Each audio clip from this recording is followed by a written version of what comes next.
10th standard social science 2 chapter 2 കാലാവസ്ഥാ മേഖലകളും കാലാവസ്ഥാ മാറ്റവും. ഉന്നത വിദ്യാഭ്യാസത്തിനാണ് ഞാൻ കാനഡയിൽ എത്തിയത്. താമസിക്കുന്നത് ന്യൂ ബ്രൻസ്വിക്ക് പ്രവിശ്യയിൽ. ഇവിടെ തണുപ്പുകാലം ആരംഭിച്ചിരിക്കുന്നു. ശൈത്യകാലത്തിൻ്റെ വരവറിയിച്ചുകൊണ്ട് മേപ്പിൾ മരങ്ങൾ ഇല പൊഴിച്ചു തുടങ്ങി. എന്നാൽ പൈൻ മരങ്ങൾ പച്ചച്ചു തന്നെ നിൽക്കുന്നു. സെപ്റ്റംബർ മധ്യത്തോടെ ഇവിടെ ശൈത്യകാലം ആരംഭിക്കുന്നു. ജനുവരി മാസത്തോടെ അത് മൂർധന്യത്തിലെത്തും. പതിയെ പതിയെ തണുപ്പ് കുറഞ്ഞ് ഏപ്രിലോടെ അവസാനിക്കുകയും ചെയ്യും. ഈ കാലയളവിൽ ശരാശരി താപനില -20°C ആയിരിക്കും. ഇത് -35°C വരെയൊക്കെ താഴാറുണ്ട്. ശൈത്യകാലത്ത് ഏറെ ബുദ്ധിമുട്ടുണ്ടാക്കുന്നത് ശീതക്കാറ്റാണ്. ഈ കാലയളവിൽ ശക്തമായ മഞ്ഞുവീഴ്ചയുണ്ടാകും. 40 മുതൽ 50 സെൻറ്റിമീറ്റർ വരെ കനത്തിൽ മഞ്ഞ് അടിഞ്ഞുകൂടും. ശൈത്യ കാലാവസ്ഥയെ അതിജീവിക്കുന്നതിന് ഒന്നിലധികം വസ്ത്രങ്ങൾ ധരിക്കണം. ജാക്കറ്റ്, കയ്യും പാദരക്ഷകൾ എന്നിവയില്ലെങ്കിലും കുഴങ്ങിയത് തന്നെ. വീടുകളിലും കെട്ടിടങ്ങളിലുമെല്ലാം ഹീറ്ററുകൾ സജ്ജീകരിച്ചിട്ടുണ്ടാകും. മെയ് മാസം ആരംഭിക്കുന്നതോടെ താപനില ഉയരാൻ തുടങ്ങും. ഓഗസ്റ്റ് 30ഓടെ അത് 30°C വരെയെത്തും. വേനലിൽ പകൽ ചൂടുള്ളതും ആർദ്രവുമായിരിക്കും. ഇടയ്ക്ക് മഴ ലഭിക്കാറുണ്ട്. വേനൽക്കാലത്ത് നേർത്ത വസ്ത്രം ധരിച്ചാൽ മതിയാകും. നമ്മുടെ കാലാവസ്ഥയ്ക്ക് സമാനമാണോ നിഖിൽ താമസിക്കുന്ന നാട്ടിലെ കാലാവസ്ഥ എന്ന് ചോദിക്കുന്നുണ്ട്. കാലാവസ്ഥാ ഘടകങ്ങളാണ് താപനില, വർഷണം, കാറ്റ്. നിഖിൽ താമസിക്കുന്ന ന്യൂ ബ്രൻസ്വിക്ക് പ്രവിശ്യയിൽ കഠിനമായ ശൈത്യവും മഞ്ഞുവീഴ്ചയും അനുഭവപ്പെടുന്നുണ്ട്. ലോകത്ത് എല്ലായിടത്തും കാലാവസ്ഥ ഒരുപോലെയല്ല. ചിലയിടങ്ങളിൽ കടുത്ത തണുപ്പും മഞ്ഞുവീഴ്ചയും അനുഭവപ്പെടുമ്പോൾ ചില പ്രദേശങ്ങളിൽ അതിയായ ചൂടും വരണ്ട അന്തരീക്ഷവും അനുഭവപ്പെടുന്നു. മിതോഷ്ണവും ആർദ്രതയും അനുഭവപ്പെടുന്ന മേഖലകളുണ്ട്. ഇത്തരത്തിൽ കാലാവസ്ഥ വൈവിധ്യം നിറഞ്ഞതാണ്. താപം, വർഷണം തുടങ്ങിയ കാലാവസ്ഥാ ഘടകങ്ങളിലുണ്ടാകുന്ന ഏറ്റക്കുറച്ചിലുകളെ അടിസ്ഥാനപ്പെടുത്തി ലോകത്തെ വിവിധ കാലാവസ്ഥാ മേഖലകളായി തിരിക്കാം. സമാന കാലാവസ്ഥ അനുഭവപ്പെടുന്ന വിശാല ഭൂപ്രദേശത്തെ ഒരേ കാലാവസ്ഥാ മേഖലയായി കണക്കാക്കാം. പ്രധാന കാലാവസ്ഥാ മേഖലകളാണ് ഭൂമധ്യരേഖാ കാലാവസ്ഥാ മേഖല, മൺസൂൺ കാലാവസ്ഥാ മേഖല, സാവന്ന കാലാവസ്ഥാ മേഖല, ഉഷ്ണമരുഭൂമി, മിതോഷ്ണ പുൽമേട്, മെഡിറ്ററേനിയൻ കാലാവസ്ഥ, ടൈഗ മേഖല, ടണ്ട്ര മേഖല.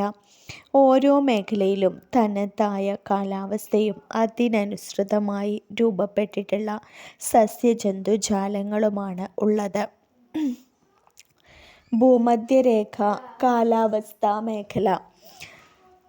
ഭൂമധ്യരേഖാ കാലാവസ്ഥയിൽ വസിക്കുന്ന പിഗ്മി ഗോത്രവിഭാഗത്തിൽപ്പെടുന്ന ആളുകളുടെ ജീവിത രീതി സൂചിപ്പിക്കുന്ന ഒരു ചിത്രം കൊടുത്തിട്ടുണ്ട്. ഭൂമധ്യരേഖയ്ക്ക് വടക്കും തെക്കുമായി 10 ഡിഗ്രി വരെയുള്ള അക്ഷാംശത്തിൽ വ്യാപിച്ചിരിക്കുന്ന കാലാവസ്ഥയാണ് ഭൂമധ്യരേഖാ കാലാവസ്ഥാ മേഖല എന്നറിയപ്പെടുന്നത്. വർഷം മുഴുവൻ ഉയർന്ന താപനിലയും വളരെ ഉയർന്ന തോതിലുള്ള മഴയും ഈ മേഖലയുടെ സവിശേഷതയാണ്. സൂര്യരശ്മി വർഷം മുഴുവൻ ഏറെക്കുറെ ലംബമായി പതിക്കുന്ന മേഖലയായതുകൊണ്ട് ഭൂമധ്യരേഖാ കാലാവസ്ഥാ മേഖലയിൽ ചൂട് കൂടുതലായിരിക്കും. ഇത് ഉയർന്ന വായു സംവഹനത്തിനും സംവഹന മഴയ്ക്കും കാരണമാകുന്നു. ഈ പ്രദേശങ്ങളിൽ എല്ലാ ദിവസവും ഉച്ചയ്ക്കു ശേഷം മഴ ലഭിക്കുന്നു. ഉയർന്ന താപനിലയും ഉയർന്ന തോതിലുള്ള മഴയും ലഭിക്കുന്നതിനാൽ ഭൂമധ്യരേഖാ കാലാവസ്ഥയിൽ നിത്യഹരിതവനങ്ങൾ ധാരാളമായി കാണപ്പെടുന്നു. മൺസൂൺ കാലാവസ്ഥ കാലികമായി ദിശാവ്യതിയാനം സംഭവിക്കുന്ന കാറ്റുകളാണ് മൺസൂൺ കാറ്റ്.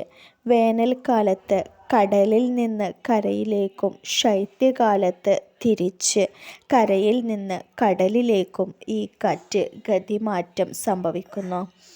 മൺസൂൺ കാറ്റുകൾക്ക് നിർണായക സ്വാധീനമുള്ളതുകൊണ്ട് ഈ മേഖല മൺസൂൺ കാലാവസ്ഥാ മേഖല എന്നറിയപ്പെടുന്നു. ഇന്ത്യൻ ഉപഭൂഖണ്ഡത്തിൽ മാത്രമാണോ മൺസൂൺ കാലാവസ്ഥ അനുഭവപ്പെടുന്നത് എന്ന് ചോദിക്കുന്നുണ്ട്. ആർദ്രവും ദീർഘവുമായ വേനൽക്കാലവും വരണ്ടതും ഹ്രസ്വവുമായ ശൈത്യകാലവും മൺസൂൺ കാലാവസ്ഥയുടെ സവിശേഷതയാണ്. മൺസൂൺ കാലാവസ്ഥാ മേഖലകളിൽ ദൈനിക താപാന്തരം തീരപ്രദേശങ്ങളിൽ വളരെ കുറവും ഉൾപ്രദേശങ്ങളിൽ വളരെ കൂടുതലുമായിരിക്കും. ഭൂപ്രകൃതി, കാറ്റിൻ്റെ ദിശ, തീരപ്രദേശത്തു നിന്നുള്ള അകലം എന്നീ ഘടകങ്ങൾക്കനുസരിച്ച് മൺസൂൺ പ്രദേശത്ത് മഴ ലഭ്യതയിലും ഏറ്റക്കുറച്ചിലുണ്ട്. കേവലം 50 സെന്റിമീറ്റർ മാത്രം വാർഷിക മഴ ലഭിക്കുന്ന പ്രദേശങ്ങൾ മുതൽ 1000 സെന്റിമീറ്ററിന് മുകളിൽ വാർഷിക മഴ ലഭിക്കുന്ന പ്രദേശങ്ങൾ വരെ മൺസൂൺ മേഖലയിലുണ്ട്. ഉയർന്ന താപനിലയും മഴ ലഭ്യതയും മൂലം ഇടതൂർന്ന് വളരുന്ന സസ്യജാലങ്ങൾ ഈ മേഖലയിലെ വനങ്ങൾ നിബിഡമാക്കാൻ സഹായിക്കുന്നു. ഈ മേഖലയിൽ പൊതുവെ നിത്യഹരിത വൃക്ഷങ്ങളും ഇലപൊഴിയും വൃക്ഷങ്ങളും കാണപ്പെടുന്നു. എന്നിരുന്നാലും കൂടുതൽ വ്യാപകമായി കാണപ്പെടുന്നത് ഇലപൊഴിയും കാടുകളാണ്. ഉഷ്ണമേഖലാ ഇലപൊഴിയും കാടുകൾ എന്നറിയപ്പെടുന്ന മൺസൂൺ വനങ്ങളിൽ മഴ ലഭ്യതക്കനുസരിച്ച് വ്യത്യസ്ത ഇനം വൃക്ഷങ്ങൾ ഇടകലർന്ന് കാണപ്പെടുന്നു. ലോകത്തിലെ ജനസാന്ദ്രതയേറിയ പ്രദേശങ്ങളിലൊന്നാണ് മൺസൂൺ മേഖല. ഉയർന്ന മഴ ലഭ്യതയും തൊഴിലാളി ലഭ്യതയും മൺസൂൺ കാലാവസ്ഥാ മേഖലയെ ഒരു പ്രധാന കാർഷിക മേഖലയായി നിലനിർത്തുന്നു. ഉഷ്ണമേഖലാ വിളയായ നെല്ല്, കരിമ്പ്, പരുത്തി, ചണം, തേയില, കാപ്പി തുടങ്ങിയവ ഈ മേഖലയിൽ കൃഷി ചെയ്യുന്നു. ഈ വിളകളെ ഉഷ്ണമേഖലാ വിള എന്നാണ് വിളിക്കുന്നത്. തീവ്ര ഉപജീവന കൃഷിയാണ് ഈ പ്രദേശത്ത് നിലനിൽക്കുന്നത്. അപൂർവം പ്രദേശങ്ങളിൽ പ്രാചീന ഉപജീവന കൃഷിരീതിയായ സ്ഥാനമാറ്റ കൃഷി നിലവിലുണ്ട്. മഴ ലഭ്യതയിലെ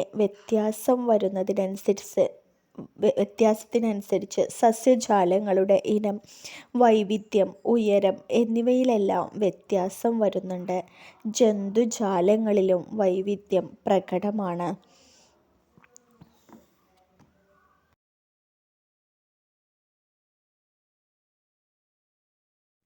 സാവന്ന കാലാവസ്ഥാ മേഖല ഇരു അർദ്ധഗോളങ്ങളിലായി 10 ഡിഗ്രി മുതൽ 30 ഡിഗ്രി വരെ അക്ഷാംശങ്ങൾക്കിടയിൽ കാണപ്പെടുന്ന ഉഷ്ണമേഖലാ പുൽമേടുകളാണ് സാവന്ന. വിവിധ പ്രദേശങ്ങളിൽ വ്യത്യസ്ത പേരുകളിലാണ് ഈ പുൽമേടുകൾ അറിയപ്പെടുന്നത്. ആഫ്രിക്കയിൽ സാവന്ന എന്നും തെക്കൻ ബ്രസീലിൽ കാംപോസ് എന്നും വെനിസ്വേലയിൽ ലനോസ് എന്നും അറിയപ്പെടുന്നു. ആഫ്രിക്കയിൽ സാവന്ന, തെക്കൻ ബ്രസീലിൽ കാംപോസ്, വെനിസ്വേലയിൽ ലനോസ് എന്ന പേരിൽ അറിയപ്പെടുന്നു. ഉഷ്ണമേഖലാ പുൽമേടുകളിൽ ഉഷ്ണവും ആർദ്രവുമായ വേനൽക്കാലവും തണുപ്പ് കുറഞ്ഞ വരണ്ട ശൈത്യകാലവും അനുഭവപ്പെടുന്നു. ഇവിടുത്തെ വാർഷിക ശരാശരി താപനില 21 ഡിഗ്രി സെൽഷ്യസ് മുതൽ 32 ഡിഗ്രി സെൽഷ്യസ് വരെയാണ്. 25 സെന്റിമീറ്റർ മുതൽ 125 സെന്റിമീറ്റർ വരെ വാർഷിക മഴയും ലഭിക്കുന്നു. ഇലപൊഴിയും വൃക്ഷങ്ങളും ഉയരം കൂടിയ പുല്ലുവർഗ്ഗങ്ങളുമാണ് സാവന്ന മേഖലയിലെ പ്രധാന സസ്യങ്ങൾ. മരുഭൂമിയോടടുക്കുമ്പോൾ ഉയരം കുറഞ്ഞ കുറ്റിച്ചെടികളും മുൾക്കാടുകളും കാണുന്നു. ഇവിടുത്തെ കാടുകളും പുൽമേടുകളും വന്യമൃഗങ്ങൾക്ക് അനുകൂലമായ ആവാസ കേന്ദ്രങ്ങൾ ഒരുക്കുന്നു. ജിറാഫ്, സീബ്ര തുടങ്ങിയ സസ്യഭോജികളായ മൃഗങ്ങൾ പുൽമേടുകളിൽ ധാരാളമുണ്ട്. മാംസഭോജികളായ സിംഹം, കടുവ തുടങ്ങിയ മൃഗങ്ങളും അവിടെ കാണപ്പെടുന്നു. താരതമ്യേന വളക്കൂറുള്ള മണ്ണാണ് ഇവിടെ കാണപ്പെടുന്നതെങ്കിലും മഴ കുറവായതിനാൽ ജലം അധികം ആവശ്യമില്ലാത്ത കൃഷിരീതിയാണ് അവലംബിക്കുന്നത്. മൃഗപരിപാലനം, കൃഷി തുടങ്ങിയവയാണ് ഈ പ്രദേശത്തെ ജനങ്ങളുടെ ഉപജീവന മാർഗങ്ങൾ. സാവന്ന പ്രദേശത്ത് ജനസാന്ദ്രത പൊതുവെ കുറവാണ്. ആഫ്രിക്കൻ സാവന്നയിലെ തദ്ദേശീയ ഗോത്രവിഭാഗമായ മസായികൾ ഇടയജീവിതം നയിക്കുന്നു. യൂറോപ്യൻ കോളനികളായിരുന്ന രാജ്യങ്ങളിലെ സാവന്ന പ്രദേശങ്ങളിൽ വിപുലമായ രീതിയിൽ നാണ്യവിളകൾ കൃഷി ചെയ്യുന്നു. സുഡാനിലെ പരുത്തിക്കൃഷി, ബ്രസീലിലെ കാപ്പിക്കൃഷി എന്നിവ ഉദാഹരണങ്ങളാണ്. ഉഷ്ണമേഖലാ പുൽമേടുകളുടെ പടിഞ്ഞാറൻ അരികുകളോടടുക്കുമ്പോൾ മഴ ക്രമേണ കുറഞ്ഞു വരുന്നതിനാൽ വൃക്ഷങ്ങളുടെ ഉയരം ക്രമേണ കുറഞ്ഞു വരുന്നു.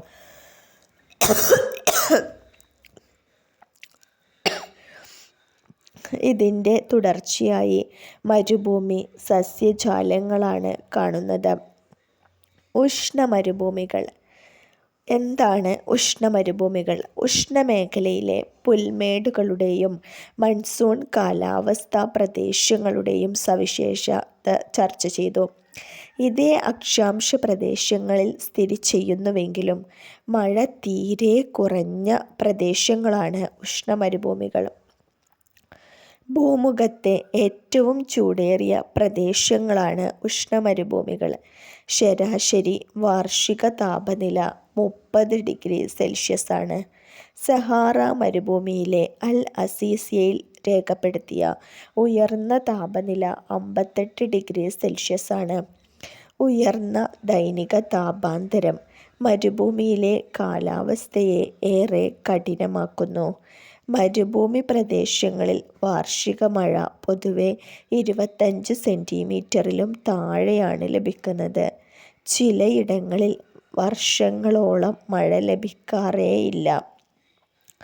ഉഷ്ണമേഖലയിലെ വൻകരകളുടെ പടിഞ്ഞാറ് ഭാഗത്ത് ഉഷ്ണമരുഭൂമി പൊതുവെ സ്ഥിതി ചെയ്യുന്നു. വാണിജ്യവാതങ്ങൾ വൻകരകൾക്ക് കുറുകെ സഞ്ചരിച്ച് പടിഞ്ഞാറ് അരികുകളിലേക്ക് എത്തുന്നതോടെ കാറ്റുകളിലെ ഈർപ്പം നഷ്ടപ്പെട്ട് ഇവ വരണ്ട കാറ്റുകളായി മാറുന്നു. അതിനാൽ വൻകരകളുടെ പടിഞ്ഞാറ് അരികുകൾ വർഷം മുഴുവൻ വരണ്ടതായി കാണപ്പെടുന്നു. ഇതാണ് മരുഭൂമികൾ രൂപപ്പെടാനുള്ള പ്രധാന കാരണം. കള്ളിമുൾച്ചെടികൾ, ചെറു കുറ്റിച്ചെടികൾ, പനകൾ തുടങ്ങിയ മഴ കുറഞ്ഞ കാലാവസ്ഥക്കനുരൂപമായ സസ്യങ്ങളാണ് ഇവിടെ കൂടുതലായും കാണപ്പെടുന്നത്.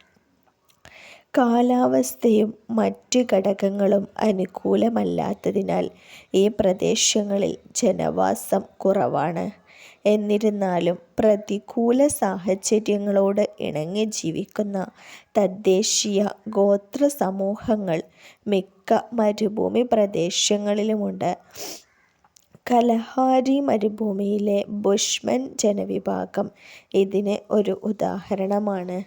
കൃഷിയും മൃഗപരിപാലനവുമാണ് മരുഭൂമികളിലെ പ്രധാന ഉപജീവന മാർഗം.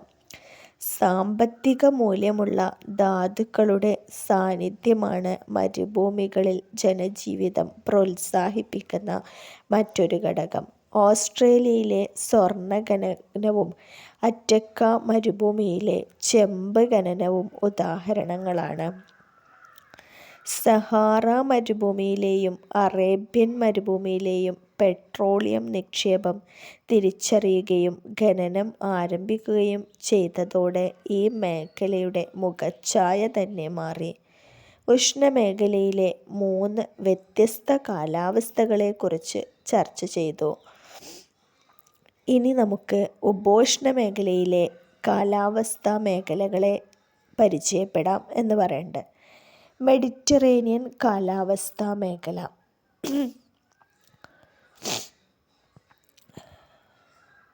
ഭൂപടത്തിൽ ഒരു ചിത്രം കൊടുത്തിട്ടുണ്ട്. ചിത്രം 2.9 എന്ന ചിത്രം. മെഡിറ്ററേനിയൻ കടലിൻ്റെ സ്ഥാനം അതിൽ കാണിച്ചിട്ടുണ്ട്. ഈ കടലിന് ചുറ്റുമുള്ള പ്രദേശങ്ങളാണ് മെഡിറ്ററേനിയൻ പ്രദേശങ്ങൾ. വരണ്ട വേനൽക്കാലവും ആർദ്ര ശൈത്യകാലവും അനുഭവപ്പെടുന്ന പ്രദേശമാണിത്. വേനൽക്കാലത്ത് ഏകദേശം 20 ഡിഗ്രി സെൽഷ്യസ് മുതൽ 25 ഡിഗ്രി സെൽഷ്യസ് വരെ താപനില അനുഭവപ്പെടുന്നു. ശൈത്യകാലത്ത് 10 ഡിഗ്രി സെൽഷ്യസ് മുതൽ 16 ഡിഗ്രി സെൽഷ്യസ് വരെയാണ് ഉയർന്ന താപനില. ശൈത്യകാലത്ത് 35 സെൻറ്റിമീറ്റർ മുതൽ 75 സെൻറ്റിമീറ്റർ വരെ മഴ ലഭിക്കുന്നു എന്നതാണ് ഈ മേഖലയെ മറ്റു കാലാവസ്ഥാ മേഖലകളിൽ നിന്ന് വ്യത്യസ്തമാക്കുന്നത്. ശൈത്യകാല മഴ ശീതകാല വിളകൾക്ക് ഏറെ പ്രയോജനമാണ്. മെഡിറ്ററേനിയൻ കടലിൻ്റെ തീരങ്ങൾക്ക് പുറമെ 30 ഡിഗ്രി മുതൽ 45 ഡിഗ്രി വരെ അക്ഷാംശങ്ങൾക്കിടയിൽ മറ്റ് ചില പ്രദേശങ്ങളിലും സമാന കാലാവസ്ഥ അനുഭവപ്പെടുന്നുണ്ട്. ഈ പ്രദേശങ്ങളെയെല്ലാം ചേർത്ത് പൊതുവെ മെഡിറ്ററേനിയൻ കാലാവസ്ഥാ മേഖല എന്ന് വിളിക്കുന്നു. പശ്ചിമവാതങ്ങളാണ് ശൈത്യകാലത്ത് മെഡിറ്ററേനിയൻ പ്രദേശങ്ങളിൽ മഴ ലഭിക്കുന്നതിന് കാരണമാകുന്നത്.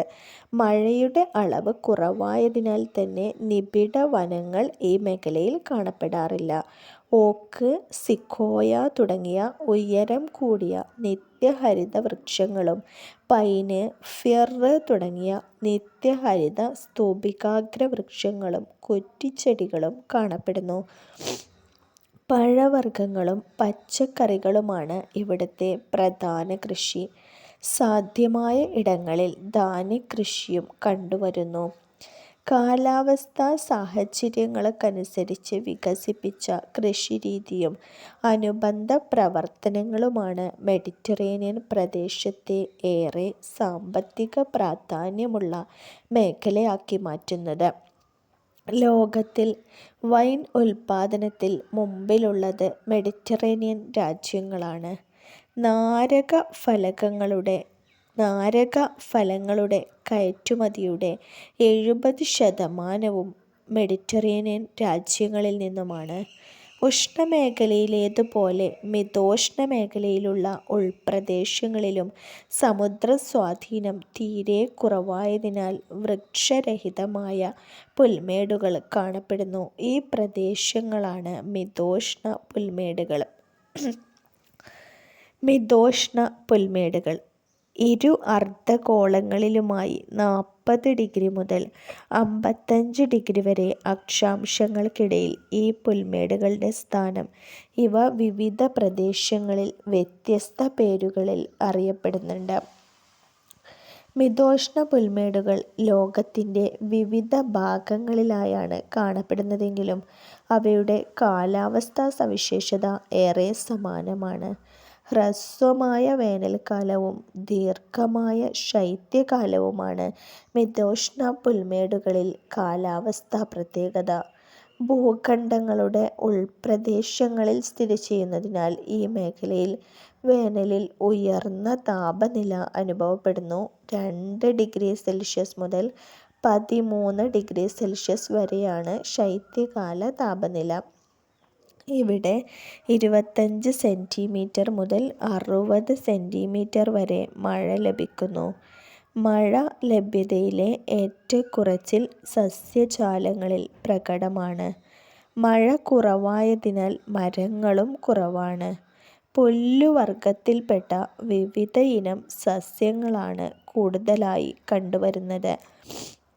മിതോഷ്ണ പുൽമേടുകൾ സ്വാഭാവിക മേച്ചിൽപ്പുറങ്ങളായതിനാൽ ഈ മേഖലയിൽ ധാരാളം ഇടയ ജനവിഭാഗങ്ങളുണ്ട്. ഇന്ന് പുൽമേടുകൾ വ്യാപകമായ രീതിയിൽ കൃഷിഭൂമികളായി പരിവർത്തനം ചെയ്യപ്പെട്ടു. വ്യാവസായികാടിസ്ഥാനത്തിൽ യന്ത്രവൽകൃത രീതിയിലുള്ള ധാന്യകൃഷിയും മൃഗപരിപാലനവും ഈ മേഖലയിൽ അനുദിനം വളർന്നുകൊണ്ടിരിക്കുന്നു. കാലാവസ്ഥാ സവിശേഷതകൾക്കനുസരിച്ച് ഓരോ മേഖലയിലെയും സസ്യജാലങ്ങളും ജനജീവിതവും രൂപപ്പെടുന്നു. എങ്കിലും കാലത്തിനനുസരിച്ച് കൈവരിക്കുന്ന സാങ്കേതിക പുരോഗതിയുടെ ഭാഗമായി മനുഷ്യർ പല മേഖലകളുടെയും സ്വാഭാവിക സവിശേഷതകളിൽ മാറ്റം വരുത്തുന്നു. സ്വാഭാവിക മേച്ചിൽപ്പുറങ്ങളായിരുന്ന മിതോഷ്ണ പുൽമേടുകൾ വ്യാവസായികാടിസ്ഥാനത്തിൽ വ്യാപകമായി കൃഷിയും മൃഗപരിപാലനവും നടത്തുന്ന ഇടങ്ങളായി പരിവർത്തനം ചെയ്യപ്പെട്ടത് നാം കണ്ടു. ജനസംഖ്യയും മനുഷ്യൻ്റെ ആവശ്യങ്ങളും അനുദിനം വർദ്ധിച്ചുവരുന്ന വർത്തമാനകാലത്ത് സാധ്യമായ പ്രദേശങ്ങളെല്ലാം പ്രയോജനപ്പെടുത്തുന്നതിനുള്ള ശ്രമങ്ങൾ തുടർന്നുകൊണ്ടേയിരിക്കുന്നു. ടൈഗ മേഖല ഉത്തരാർദ്ധഗോളത്തിലെ 55° മുതൽ 70° വരെ അക്ഷാംശങ്ങൾക്കിടയിൽ സ്ഥിതി ചെയ്യുന്ന ശൈത്യമേഖലയാണ് ടൈഗ മേഖല. ദൈർഘ്യം കുറഞ്ഞ വേനൽക്കാലവും ദീർഘമായ ശൈത്യകാലവും ഇവിടെ അനുഭവപ്പെടുന്നു.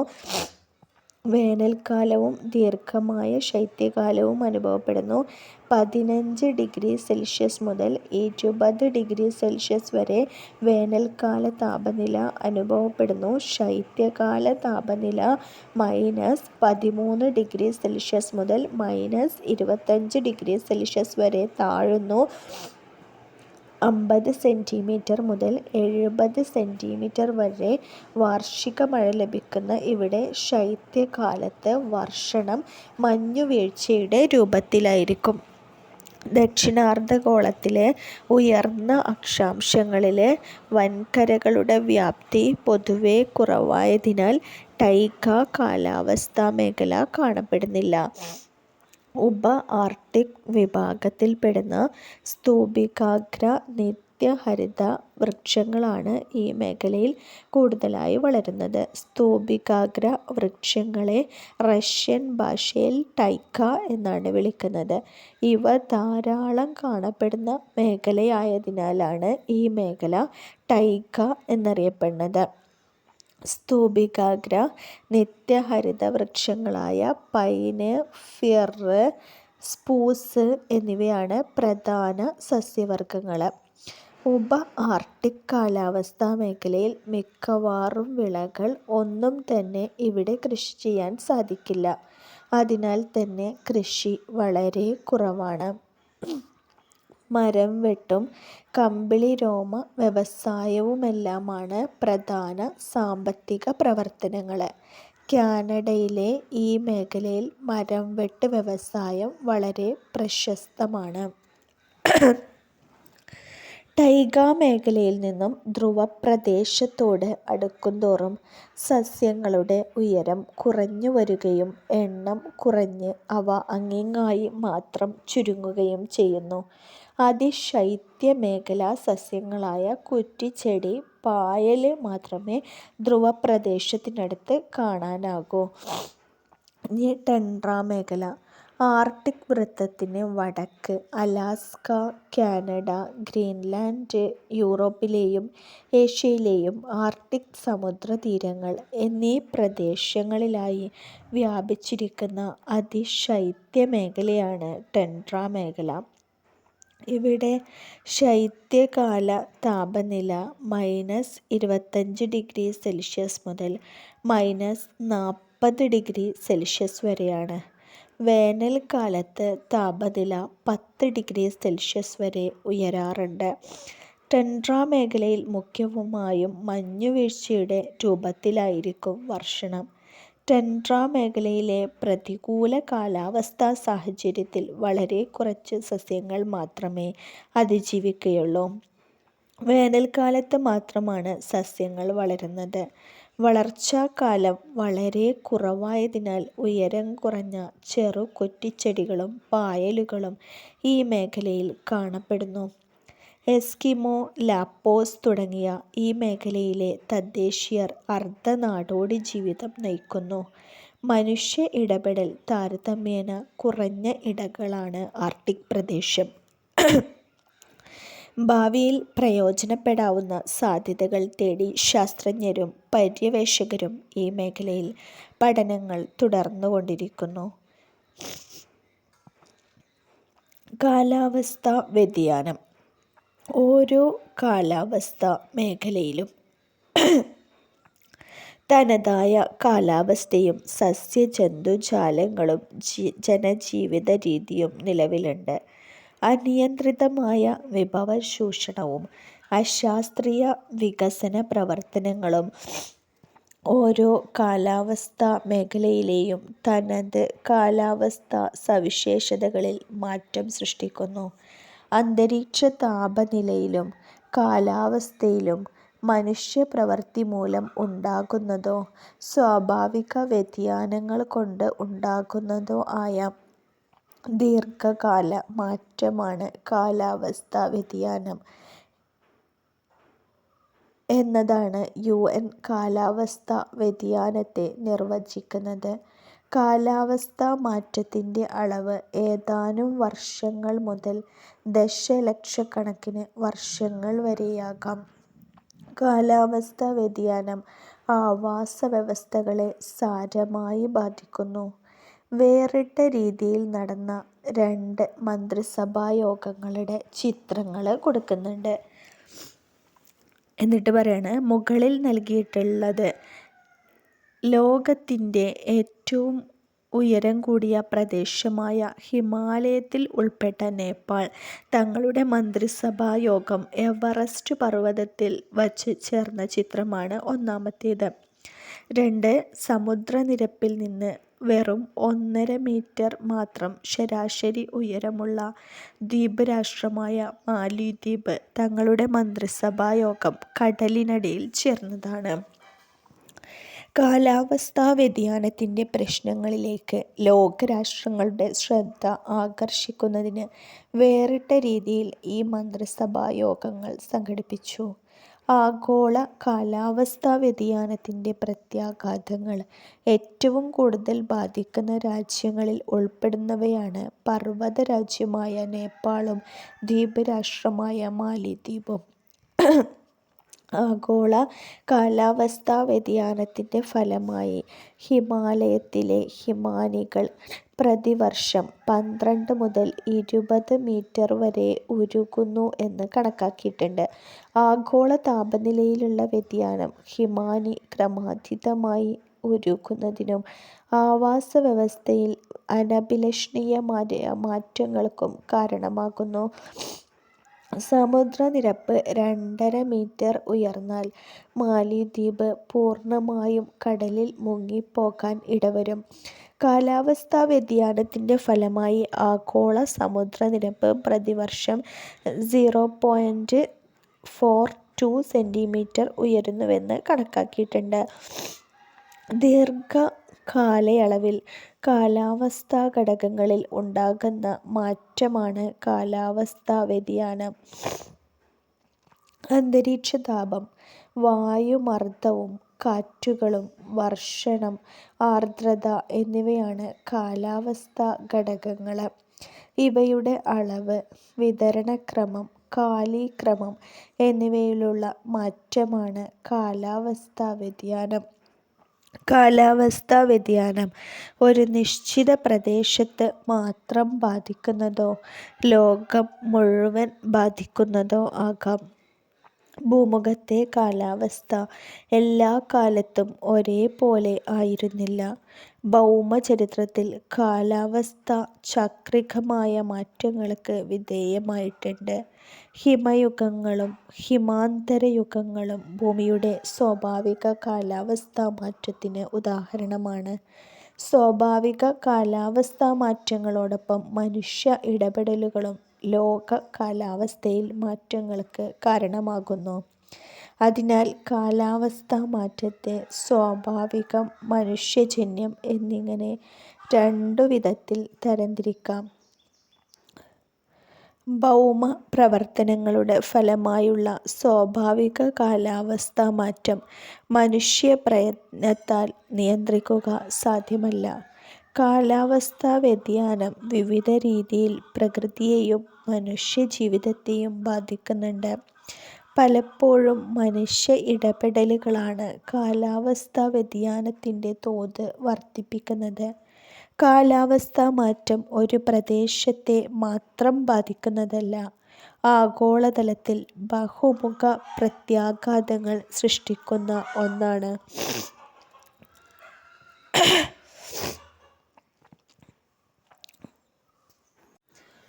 ഹരിതഗൃഹ പ്രഭാവവും ആഗോള താപനവും. അന്തരീക്ഷത്തിൽ ചില വാതകങ്ങൾ സൂര്യതാപം അന്തരീക്ഷത്തിൽ തടഞ്ഞു നിർത്താൻ ശേഷിയുള്ളവയാണ്. Carbon dioxide, nitrous oxide തുടങ്ങിയ ഇത്തരം വാതകങ്ങളാണ് ഹരിതഗൃഹവാതകങ്ങൾ എന്നറിയപ്പെടുന്നത്.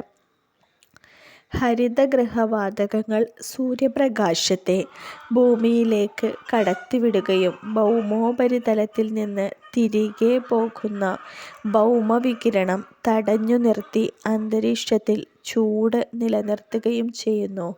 ഈ പ്രക്രിയയാണ് അന്തരീക്ഷത്തിൻ്റെ ഹരിതഗൃഹപ്രഭാവം എന്നറിയപ്പെടുന്നത്. മനുഷ്യൻ്റെ ചില പ്രവർത്തനങ്ങൾ ഹരിതഗൃഹവാതകങ്ങൾ അധികമായി ഉൽപ്പാദിപ്പിക്കപ്പെടാൻ കാരണമാകുന്നുണ്ട്. ഇതുമൂലം അന്തരീക്ഷത്തിൻ്റെ ഹരിതഗൃഹപ്രഭാവം കൂടുതൽ ശക്തമാകുകയും അന്തരീക്ഷ താപനില വർദ്ധിക്കുകയും ചെയ്യുന്നതാണ് ആഗോളതാപനം.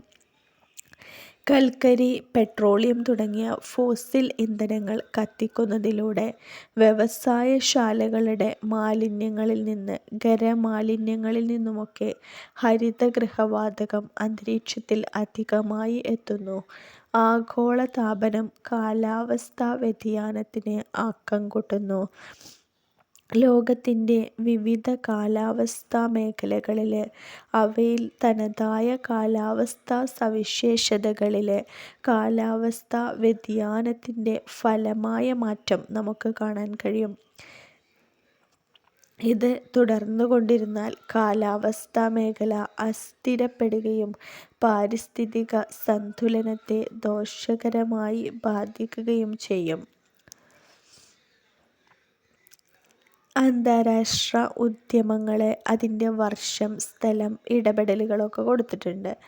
വ്യവസായവൽക്കരണം, ഭൂവിനിയോഗ മാറ്റം, നഗരവൽക്കരണം തുടങ്ങിയ പ്രവർത്തനങ്ങൾ കാലാവസ്ഥാ വ്യതിയാനത്തിലേക്ക് നയിക്കുന്ന മനുഷ്യ ഇടപെടലുകളാണ്. ഇത്തരം പ്രവർത്തനം കാലാവസ്ഥയ്ക്കും പരിസ്ഥിതി ഏൽപ്പിക്കുന്ന ദോഷങ്ങൾ തിരിച്ചറിഞ്ഞു തുടങ്ങിയതോടെ കാലാവസ്ഥയും പരിസ്ഥിതിയും സംരക്ഷിക്കാൻ അന്താരാഷ്ട്ര ശ്രമങ്ങൾ ആരംഭിച്ചു. അന്താരാഷ്ട്ര ഉദ്യമങ്ങളാണ് ലോക കാലാവസ്ഥാ സംഘടന ജനീവയിൽ 1950 സ്ഥാപിതമായി. കാലാവസ്ഥാ സമ്മേളനങ്ങളൊക്കെ നടത്തുന്നത് ലോക കാലാവസ്ഥാ സംഘടനയാണ്.